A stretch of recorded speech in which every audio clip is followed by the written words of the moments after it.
Bonjour à tous, voici une petite vidéo pour vous faire un court retexte de ma réplique de Colt 1911 Railgun distribuée par Cybergun.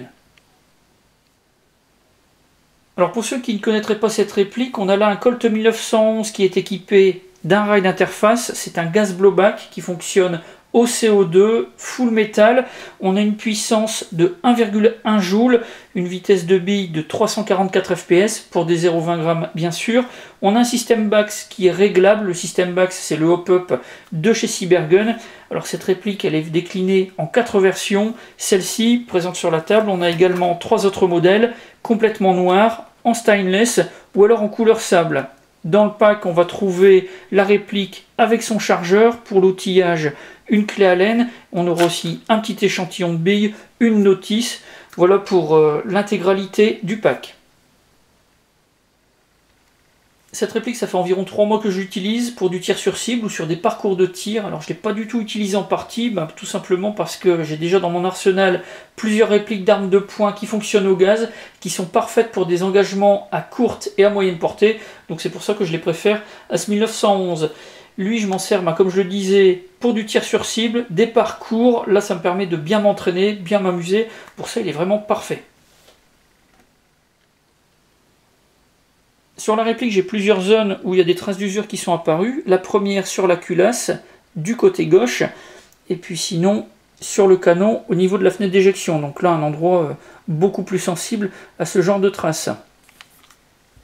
Sur le chargeur, j'ai des marques qui sont un petit peu plus étendues, mais dans la mesure où elles sont dissimulées quand le chargeur est inséré dans la réplique, là ça pose beaucoup moins de problèmes. Alors ça, je vais y remédier vraiment très facilement avec un acide qui est utilisé en armurerie, qui est spécialement prévu pour ça. Ça s'appelle de l'aluminium black. Alors c'est un produit qui est bleu turquoise, et puis qui permet d'estomper, de reteinter les armes ou les répliques d'armes.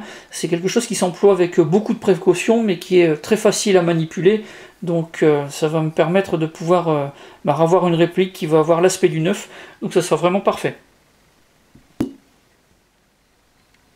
Le chargeur a une capacité de 17 billes, mais moi je vous conseille de garnir au maximum à 15 billes, parce que sinon vous risquez d'avoir la planchette élévatrice qui se bloque de cette manière et qui va empêcher la remontée des billes.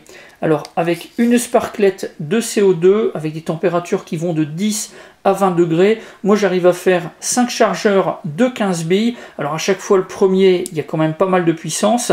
On commence à avoir un petit peu moins de puissance sur la deuxième partie du dernier chargeur.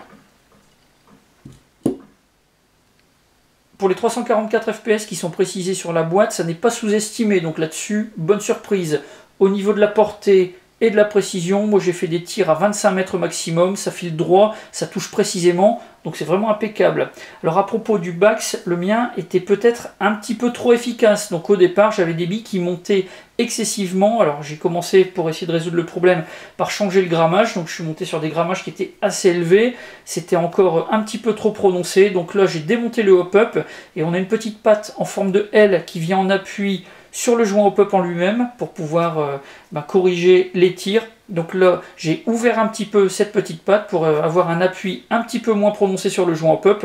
Et puis là, ça a résolu le problème, ça plus le rodage. Maintenant, je n'ai plus de soucis particuliers.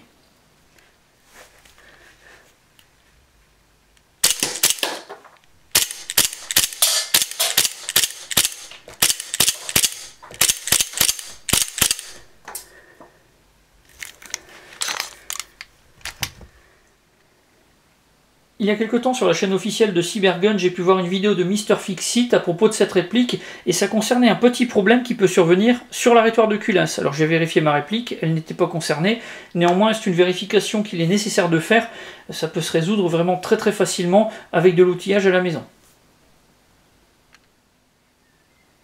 Voilà pour ce retexte de mon Colt 1911 Railgun. Si vous avez des questions, c'est comme d'habitude, vous avez la partie commentaires et la boîte de réception, et puis dans la description de la vidéo je vous mets plusieurs liens, celui de la review que j'avais faite de cette réplique, et puis également de la chaîne de Mr Fixit et de sa vidéo concernant la petite vérification qu'il y a à faire sur l'arrêtoir de culasse. J'en ai maintenant terminé, et je vous dis à bientôt pour d'autres vidéos.